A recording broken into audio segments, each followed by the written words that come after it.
Hello students, कल तक हम लोग ने फेयर वेजेस तक पढ़ा था पिछले लेक्चर में। अभी हम लोग आगे का पढ़ेंगे। सबसे पहला पॉइंट है बेटर वर्किंग कंडीशन, मतलब जिस सिचुएशन में हम लोग काम कर रहे हैं उधर के कंडीशन अच्छे होने चाहिए। तो the working condition provided to the employees must be hygienic. तो गुड लाइटिंग अच्छी होनी चाहिए, good recreation facilities, better labor management relation etc. provide a healthy work atmosphere। तो अच्छे रिलेशंस होने चाहिए लेबर मैनेजमेंट में, लाइटिंग और वेंटिलेशन अच्छा होना चाहिए, तो उससे एक अच्छा एटमॉस्फेयर क्रिएट होता है। This is necessary so that health of the workers is not adversely affected. ये क्यों क्रिएट करना चाहिए? ताकि जो वर्कर्स लोगों की तबीयत है वो अच्छी रहनी चाहिए। Workers participation in the management, workers participation in the management has been recognise. मतलब वर्कर्स को मैनेजमेंट में पार्टिसिपेट करना चाहिए। ये जो ये जो रिक्वायरमेंट है ये रिकॉग्नाइज हो गई है। The representation in the management में क्रिएट हेल्दी कोऑपरेशन। तो उनका जो रिप्रेजेंटेशन है मैनेजमेंट में एक अच्छा कंपटीशन, ये रीज़न की वजह से अच्छा कोऑपरेशन मिल पाएगा। The problems and dispute can be solve on human grounds. मतलब जो भी प्रॉब्लम रहेंगे या झगड़े रहेंगे वो हम लोग सॉल्व कर पाएंगे। This enables both employees and manager to understand each others problem and improve relation. इससे क्या होगा, एम्प्लॉयज़ और मैनेजर एक दूसरे के प्रॉब्लम सॉल्व कर पाएंगे और उनमें रिलेशन अच्छे होंगे। Human resource development, the management must undertake human resource development programme.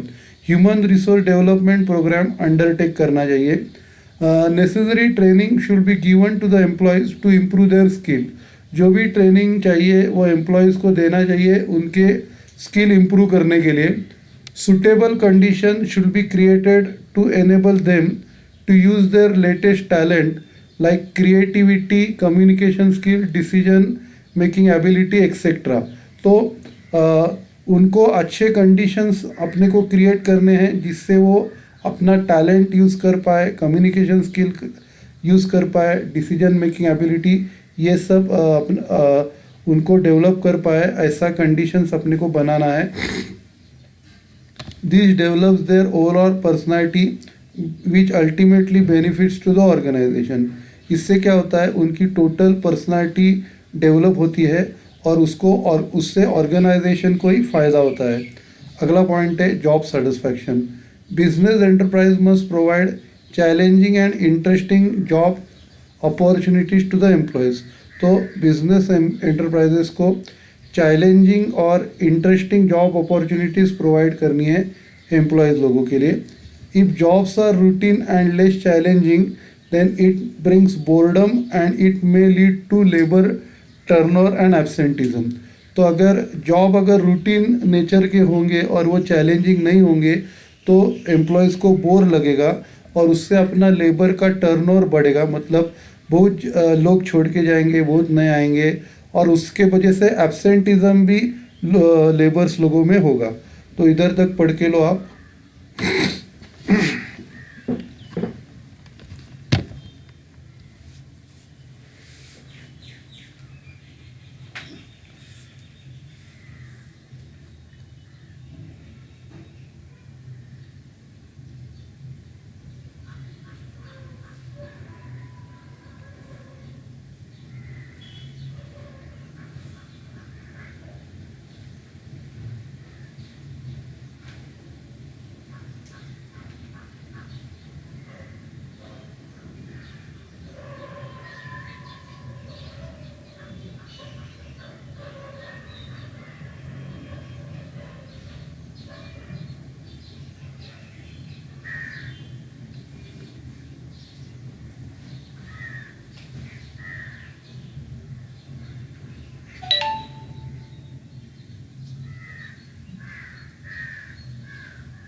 आगे का स्टार्ट करते हैं। Jobs can be made more challenging and interesting through techniques like job enlargement, job enrichment, job rotation etcetera. तो उनको किस तरह चैलेंजिंग और interesting कर सकते हैं, जॉब को थोड़ा सा उनका काम बढ़ा के या उनको थोड़ा सा उनका स्टेटस बढ़ा के या जॉब रोटेशन करके जॉब को चैलेंजिंग बनाया जा सकता है। Sometimes promotions and transfer can also be use to bring job satisfaction. कभी कभी प्रमोशन करना, ट्रांसफ़र करना, उससे भी जॉब सेटिस्फैक्शन मिल सकता है। नेक्स्ट पॉइंट है motivation. The employee should be motivated to work hard. तो एम्प्लॉयज़ को अपने को मोटिवेट करना है ताकि वो हार्ड वर्क करेंगे। This can be done by offering monetary and non monetary benefits to them. ये कैसे हो सकता है, उनको मॉनिटरी और नॉन मॉनिटरी बेनिफिट्स देके। Monetary rewards includes high salaries, housing allowance, car allowance, while non-monetary incentive includes appreciation, recognition, promotion, job title, etc. Monetary reward कैसे दे सकते हैं, उनको सैलरी बढ़ा के या हाउसिंग अलाउंस दे के, कार अलाउंस दे के। और नॉन मॉनिटरी इंसेंटिव कैसे बढ़ाएंगे, उनको अप्रिसिएट करके, रिकग्निशन उनको दे के, प्रमोशन करके, उनको जॉब टाइटल थोड़ा मैनेजर, डायरेक्टर ऐसा टाइटल बढ़ा दे के उनको हम लोग मोटिवेट कर सकते हैं। नेक्स्ट पॉइंट है welfare facilities. The organisation should provide to its employees proper welfare facilities like canteen facilities, transport facilities, sports and recreation facilities, education facilities and so on. तो ऑर्गेनाइजेशन को एम्प्लॉयज़ को एक अच्छे welfare facilities provide करना है, जैसे canteen facilities है, transport facilities, sports और रिक्रिएशनल फैसिलिटीज़ उनको प्रोवाइड करनी है। बाद में एजुकेशन फैसिलिटीज़ भी उनको प्रोवाइड करनी है। बाद में ये हो गया ह्यूमन ऑब्जेक्टिव्स। अभी अगला है national objectives of the business. National objectives are the more specific objectives of the business. अभी ये जो नेशन के लिए जो ऑब्जेक्टिव है, ये ज़्यादा से ज़्यादा स्पेसिफिक ऑब्जेक्टिव्स है बिजनेस के। These are aimed at fulfillment of national needs and aspiration। ये क्यों बनाए जाते हैं, ताकि हम लोग जो नेशन के नीड्स है उनको सेटिस्फाई करने के लिए ये बनाए जाते हैं। The government has to implement the national plans and policies in accordance with the accepted priorities. तो ये जो नेशनल प्लान है ये गवर्नमेंट को इम्प्लीमेंट करने पड़ते हैं ताकि वो उनको प्रायोरिटीज़ दे सके। Business organization should consider these priorities, policies and plans before making business decision। तो ये जो गवर्नमेंट के जो प्रायोरिटीज़ है ये बिजनेस ऑर्गेनाइजेशन को कंसीडर करना है अपने बिजनेस के डिसीजन लेने से पहले। Following are the important national objectives of the business. अभी हम लोग बिजनेस के इम्पॉर्टेंट नेशनल ऑब्जेक्टिव्स देखेंगे। सबसे पहला ऑब्जेक्टिव है social justice. Social justice means providing equal opportunities to all. Social justice का मतलब है सभी लोगों को इक्वल अपॉर्चुनिटीज़ प्रोवाइड करना। For example a business organisation should do social justice to its handicap workers and woman employees. तो for example है business organisation को एक जस्टिस प्रोवाइड करना चाहिए उनके हैंडीकैप वर्कर्स को और वुमन एम्प्लॉयज़ को। बाद में नेक्स्ट है development of small scale industries. Small scale industries are those industries that require less capital and generate more employment. अभी स्मॉल स्केल इंडस्ट्रीज कौन सी होती है, उनको कैपिटल कम चाहिए और वो ज़्यादा से ज़्यादा एम्प्लॉयमेंट क्रिएट कर सकती है। In the present era of globalisation the sector is adversely affected. तो अभी ग्लोबलाइजेशन के इरा में ये जो सेक्टर है ये इसके ऊपर एडवर्सली इफेक्ट हो गया है। In order to boost this industry big business organisation should assist the growth of small scale industries by purchasing raw material from them. अभी ये इंडस्ट्री को बढ़ावा देने के लिए जो बड़े बिजनेस है उनको मदद करनी चाहिए, ये छोटे स्मॉल स्केल इंडस्ट्रीज़ को उनका रॉ मटेरियल परचेस करके।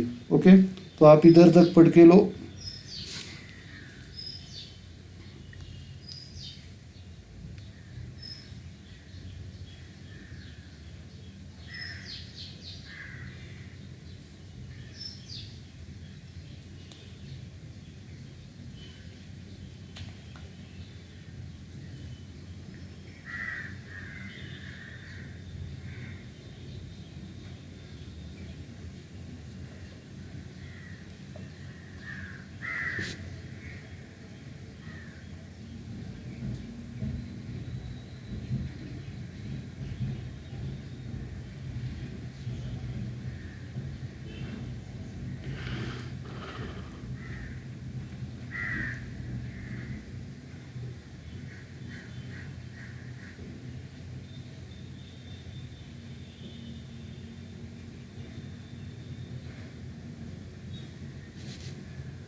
हम लोग आगे का पढ़ते हैं।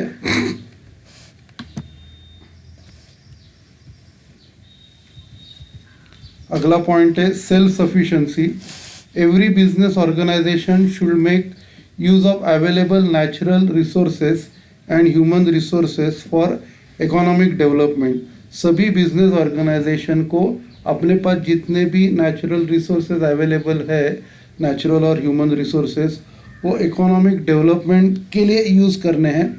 It should reduce the country's dependent on foreign countries by producing goods indigenously और by promoting exports and reducing imports.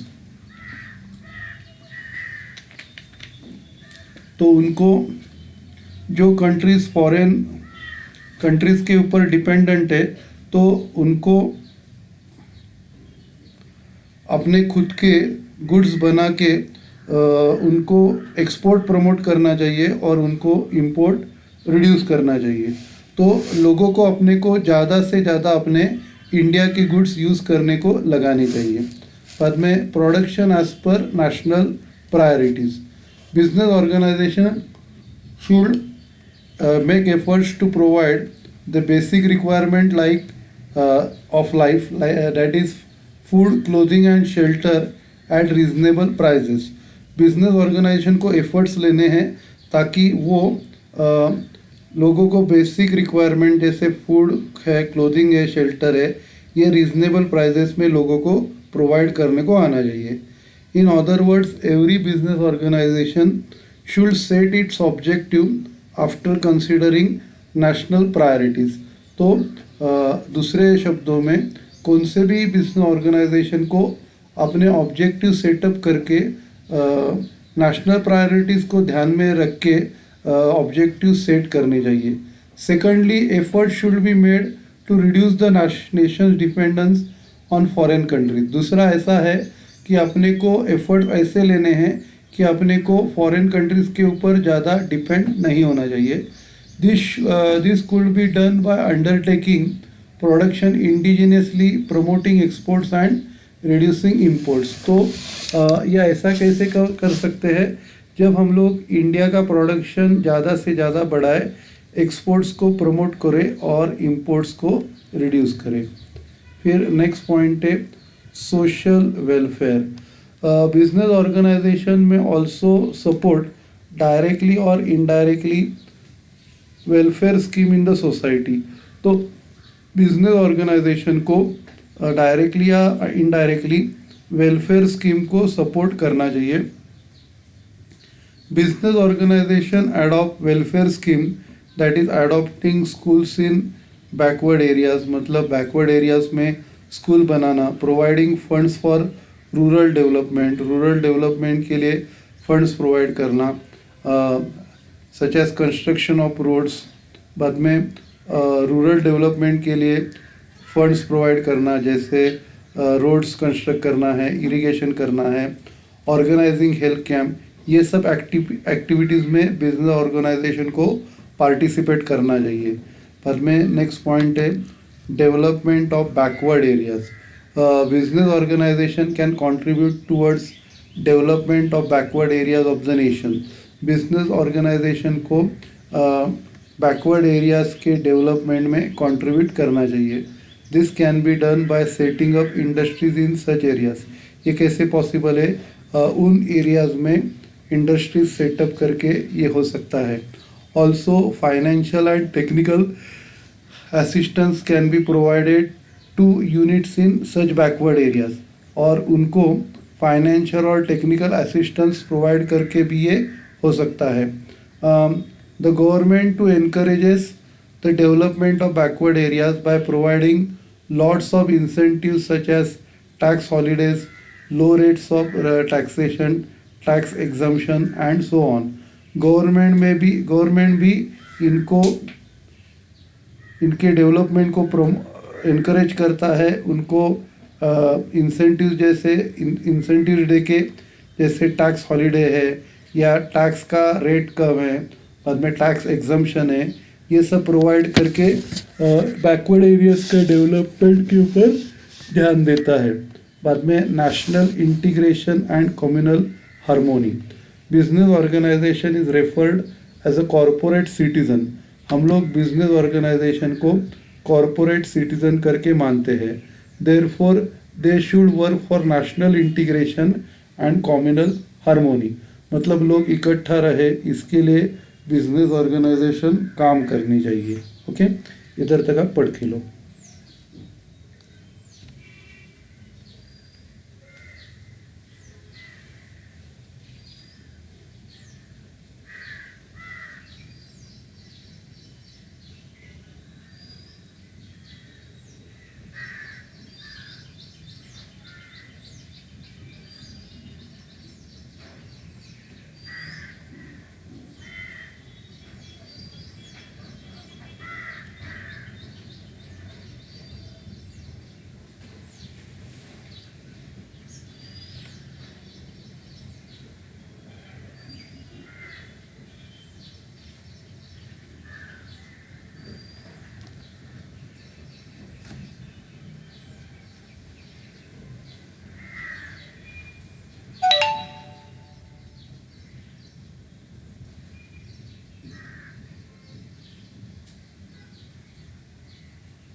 आगे का पढ़ते हैं।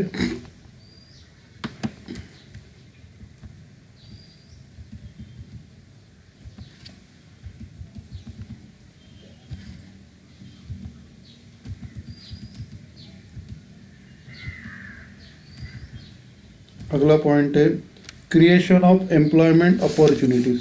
Business create employment opportunities either directly या इनडायरेक्टली। तो बिजनेस एम्प्लॉयमेंट अपॉर्चुनिटीज बनाता है, आइदर डायरेक्टली बनाता है या इनडायरेक्टली बनाता है। In a country like India where employment and disguised employment are at a very high level, it is advisable for the industries to adopt wherever possible labor intensive techniques so as to employ more number of people and thereby reduce the number of people below the poverty line। तो India जैसे country में जिधर बहुत ज़्यादा employment है तो उधर अपने को ऐसे मेजर्स अडॉप्ट करने हैं जिससे लोगों की अनएम्प्लॉयमेंट दूर हो और जो लोग पॉवर्टी लाइन के नीचे है उनको भी जॉब मिल पाए। और अभी अगला पॉइंट है reconciliation of economic and social objective. Business is a part of the society and therefore it has to meet its social obligation along with economic objectives. तो बिजनेस जो है ये एक सोसाइटी का पार्ट है और उनको सोशल ऑब्लिगेशन अपने इकोनॉमिक ऑब्लिगेशन के साथ मीट करने हैं।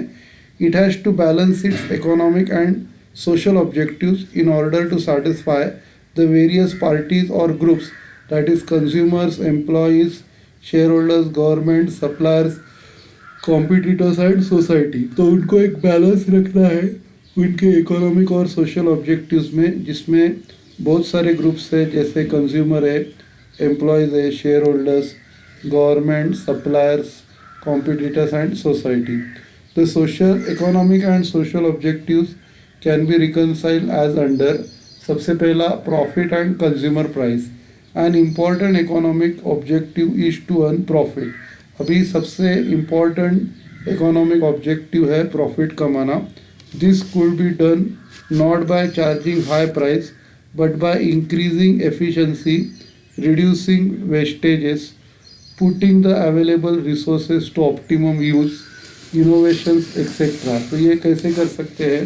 अपनी एफिशिएंसी बढ़ा के, वेस्टेज कम करके, बाद में रिसोर्सेज का ऑप्टिमम यूज़ करके, नया नया इनोवेशंस करके। such strategies on the part of the management would enable them to charge reasonable price for the product. ऐसा करके हम लोग क्या कर सकते हैं कि जो गुड्स है उनको रीजनेबल प्राइस हम लोग चार्ज कर सकते हैं। This is how a balance can be brought between the economic objectives of earning profit and the social objective of charging a reasonable price. तो ऐसे हम लोग इकोनॉमिक ऑब्जेक्टिव है प्रॉफिट कमाने का और जो सोशल ऑब्जेक्टिव है रीजनेबल प्राइस चार्ज करने का, ये हम लोग अचीव कर सकते हैं। बाद में अगला पॉइंट है profit and research development. A business organisation needs to earn profit. अब ये बिजनेस ऑर्गेनाइजेशन को प्रॉफिट अर्न करना है। A part of the profit needs to be invested in research and development. अभी प्रॉफिट में का जो थोड़ा पार्ट है ये अपने को रिसर्च और डेवलपमेंट में इन्वेस्ट करना है। This would help the organisation to improve the quality. उससे क्या होगा कि अपना ऑर्गेनाइजेशन है अपनी क्वालिटी को इम्प्रूव कर सकता है। Improvement in quality would not only bring customer satisfaction but also high sales to the business organisation. तो क्वालिटी को इम्प्रूव करके ना ही सिर्फ कस्टमर सेटिस्फैक्शन बढ़ेगा लेकिन बिजनेस के सेल्स भी बढ़ेंगे उससे। फिर नेक्स्ट पॉइंट है business expansion and social interest. Business organisations should bring business expansion of business activities not merely for profit maximisation but for serving the customer better. तो business organisation के activities expand करके ना ही सिर्फ profit maximise होता है लेकिन बल्कि उनका जो कस्टमर्स है उनको हम लोग अच्छी तरह सर्विस दे सकते हैं। सिर्फ प्रॉफिट मैक्सिमाइज होना इम्पोर्टेंट नहीं है, कस्टमर्स को अच्छी सर्विस देना भी इम्पोर्टेंट है। तो however expansion of business for securing the benefits of large scale operation and passing on portion of benefit to consumers is desirable। तो उसके लिए अपने को क्या करना चाहिए कि जो लार्ज स्केल ऑपरेशन जो होता है उसका जो बेनिफिट होता है उसका बेनिफिट अपने को कुछ बेनिफिट कंज्यूमर्स लोगों को भी पास ऑन करना चाहिए। आप क्या करो, इधर तक पढ़ के लो।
हम लोग आगे का पढ़ते हैं।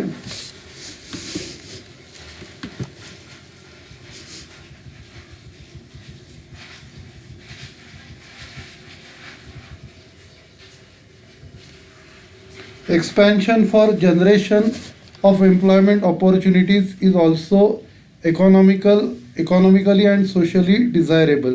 तो एम्प्लॉयमेंट अपॉर्चुनिटी जनरेट करना वो भी इकोनॉमिकली और सोशली इम्पॉर्टेंट है. नेक्स्ट पॉइंट है profit and after sale service. The business organisation need to focus on after sale service specially in case of consumer durables. तो जो कंज्यूमर ड्यूरेबल्स है उसमें आपको आफ्टर सेल सर्विस के ऊपर ध्यान देना पड़ेगा. अ part of the profit must be spent in training the after sale service work force. तो अपना जो प्रॉफिट का थोड़ा हिस्सा अपने को ट्रेनिंग के काम के लिए लगाने का है. After sale service workforce may be appointed by the firm to provide better service to the customers. तो आफ्टर सेल सर्विसेज से क्या होता है, हम लोग कस्टमर्स को अच्छी सर्विस प्रोवाइड कर सकते हैं. नेक्स्ट पॉइंट है profit and share holders interest. Share holders accept higher dividend which is possible only if the profits are high. तो शेयर होल्डर एक्सपेक्ट करते हैं कि उनको ज़्यादा से ज़्यादा डिविडेंड मिलना चाहिए. वो तभी पॉसिबल हो सकता है अगर प्रॉफिट हमारे ज़्यादा होंगे. When the organisation earns higher profit the employees में डिमांड हायर वेजेस. अगर ऑर्गेनाइजेशन ज़्यादा प्रॉफिट कमा रहे हैं तो एम्प्लॉय ज़्यादा वेजेस डिमांड करेंगे. Business organisation need to accept this fact and pay higher wages to the employees by correlating their performance with the pay. तो बिजनेस ऑर्गेनाइजेशन को ये फैक्ट समझनी चाहिए कि लोगों को उनके परफॉर्मेंस के हिसाब से उनको पेमेंट करना है. This would motivate the employees to put in their best effort. इससे क्या होगा, एम्प्लॉयज़ को मोटिवेशन मिलेगा ताकि वो अपने अच्छे से अच्छा एफर्ट्स उसमें डाल सकते हैं. Simultaneously the organisation should also pay higher dividend to the share holders for the risk undertaken by them by investing in the company. उसके साथ साइमल्टेनियसली ऑर्गेनाइजेशन को अच्छे डिविडेंड भी शेयर होल्डर्स को पे करने हैं उनके रिस्क के लिए जो उन्होंने लिया है कंपनी में पैसा डाल के. दस reconciliation between the two objectives could be brought out. तो उससे अपना दोनों ऑब्जेक्टिव्स के बीच में रिकन्सिलेशन ला सकते हैं. नेक्स्ट पॉइंट है profit and employees welfare. Business organisation makes profit due to efficiency of its work force. तो बिजनेस ऑर्गेनाइजेशन प्रॉफिट कैसे बनाते हैं, अपने वर्क फोर्स के एफिशिएंसी के वजह से. Therefore business organisation need to spend a part of its profit for the welfare of the employees. तो बिजनेस ऑर्गेनाइजेशन को अपने प्रॉफिट का कुछ हिस्सा एम्प्लॉयज़ के वेलफेयर के लिए लगाना चाहिए. By providing better facilities such as improved working condition, additional welfare facilities and increasing salaries etc. तो उनको ये कैसे प्रोवाइड कर सकते हैं, उनका वर्किंग कंडीशंस इम्प्रूव करके, उनको एडिशनल वेलफेयर फैसिलिटीज़ प्रोवाइड करके या उनके सैलरी को बढ़ा के हम लोग ये ऑब्जेक्टिव अचीव कर सकते हैं. नेक्स्ट पॉइंट है profit and social development. Business organizations spend some part of the profit for social development activities such as donation to school, college trust, etc., contribution to government at the time of natural calamities, floods, famine, etc., and for other such social activities. तो business organisation अपने profit का हिस्सा social development activities के लिए कर सकती है. तो जैसे डोनेशन करना है स्कूल को या स्कूल कॉलेजेस ट्रस्ट लोगों को, या गवर्नमेंट को कुछ कंट्रीब्यूट करना है उनके कैलामिटीज़ के लिए, फ्लड्स या फेमाइंस के लिए. तो ऐसा करके बिजनेस एक सोशल डेवलपमेंट ला सकता है. नेक्स्ट पॉइंट है business expansion and suppliers. Business organisation need support of suppliers for its business expansion plan. Business organisation को सप्लायर्स का सपोर्ट लगता है उनके बिजनेस एक्सपेंशन प्लान ग्रो करने के लिए। It should not try to exploit the suppliers. तो जो सप्लायर्स लोग हैं उनको अपने को एक्सप्लॉइट नहीं करना या फंसाना नहीं है। There are very good number of cases where large business organisation exploit suppliers by delaying payment, demanding unreasonable higher discount et cetera. तो ऐसे भी केसेस हुए हैं जिसमें हम लोग सप्लायर्स को फंसाते हैं उनका पैसा डिले करके और उनको अनरीजनेबल ज़्यादा से ज़्यादा डिस्काउंट ले मांग के हम लोग सप्लायर्स लोगों को फंसाते हैं। तो इधर तक आप पढ़ के लो।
हम लोग आगे का पढ़ते हैं।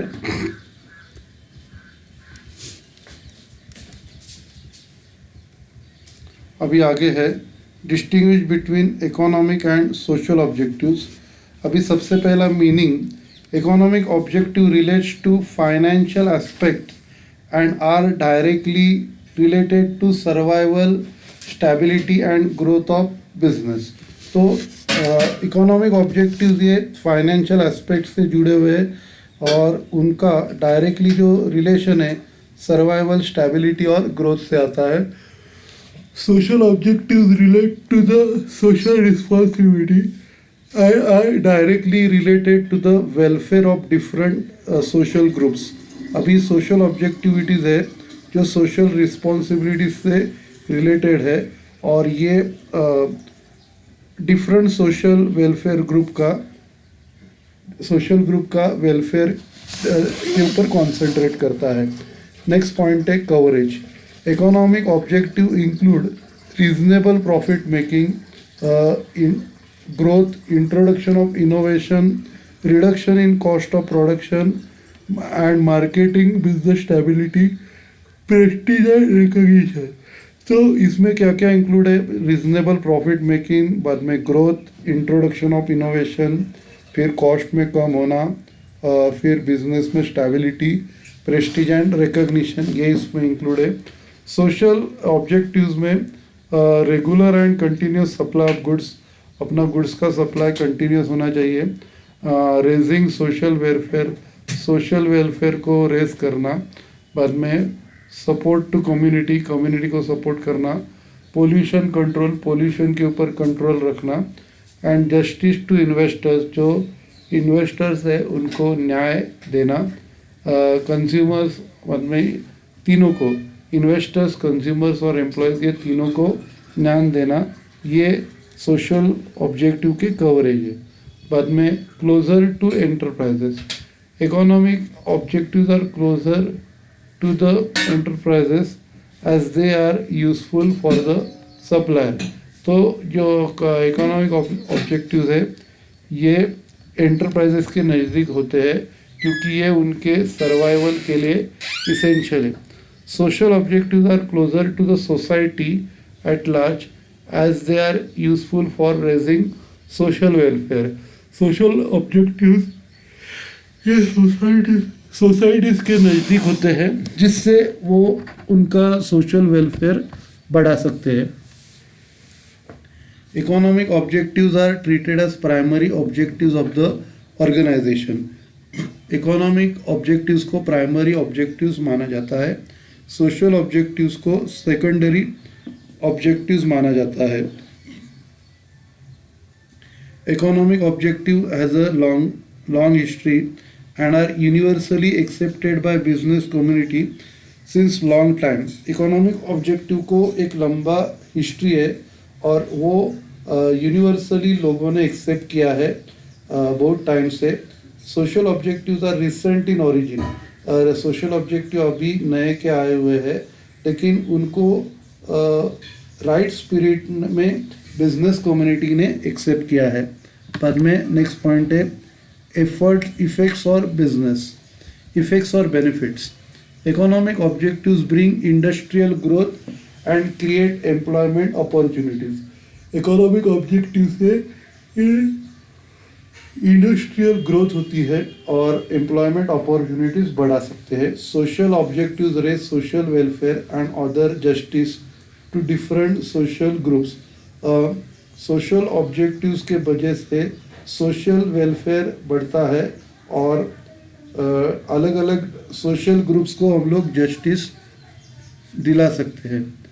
नेक्स्ट पॉइंट है role. Economic objectives bring financial soundness to the business organisation.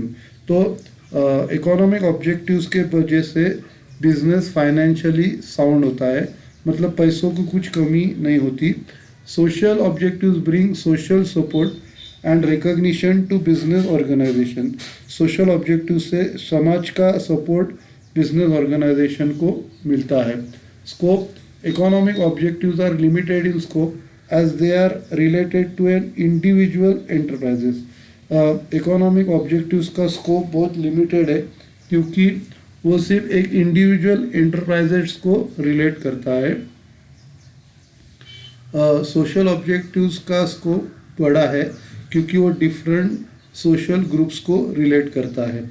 बाद में effect of neglect of economic objectives bring financial difficulties. तो अगर फाइनेंशियल ऑब्जेक्टिव्स को अगर निगलेक्ट करे तो इकोनॉमिक ऑब्जेक्टिव्स को अगर निगलेक्ट करे तो फाइनेंशियल डिफ़िकल्टीज अपने को आ सकती है।